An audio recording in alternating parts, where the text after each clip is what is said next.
Okay, I'm returning to the Gremline Head-On board.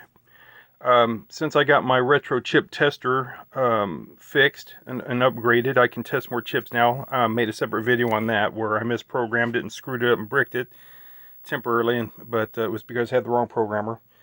After getting the right programmer, I was able to upgrade the firmware, and the new additions include the two 8216 4-bit buffers or transceivers.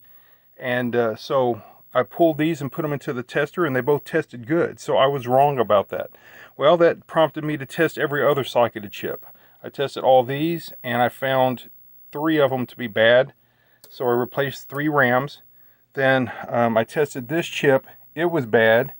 And I tested the this chip here, and it was bad. So there were 5 or 6 different bad chips. They've all been replaced, and bam, it's running. The game is running. Now I have it configured to run off the ROMs. My ROM board, I don't know, it didn't work with it. I'm going to try again and try to figure out what's wrong. It's probably address decoding, or I don't know. So anyway, but the board is working with the ROMs, and that's, that's excellent. This is color. Now I haven't plugged it in to see what it looks like in black and white. I wonder if I can do that as a hot swap. I guess I can. Let's see.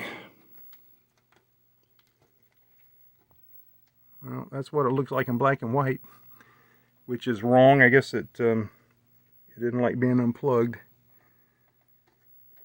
Let me cycle power. There it goes. Oh, so there's black and white there.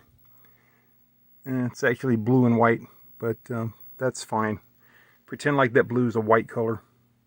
Alright, so yeah, so the board's running. I've got to build a connector or an adapter so I can control it with the joystick. I don't have anything like that yet.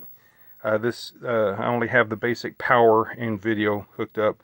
Audio is done through an external soundboard, which I don't have, but I can check to see if the signals are being generated to basically, I don't know, there's probably half a dozen different sounds, and each time a signal goes up, that indicates, that sound's supposed to be played, and I will just probe that with a scope. Alright, well, that's it for now. So, I wired up the control panel. This should be the connector for it. Not 100% sure of that, but I believe it's correct. Wired up a coin switch, and it will coin up. It will coin up, but the controls don't work. The joystick and the accelerator button, they do not work. So this will time out eventually. I've wired the accelerator button up to the fire button here on my control panel, and it's not doing anything. The joystick doesn't do anything.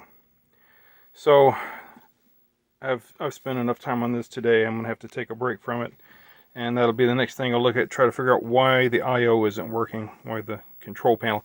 Like I said, the coin switch works. The coin switch on the schematic is right here, so that's working. All this logic here is working. The part that's not working is here. This P1. This is labeled as P1, and that was bad to start with, and I've replaced it. This is looking good, and this pull-up pack seems to be correct. When I push the button, I see these signals changing. They're going from high to low. I don't know. So, all right, well, that's it for tonight. Getting close, though.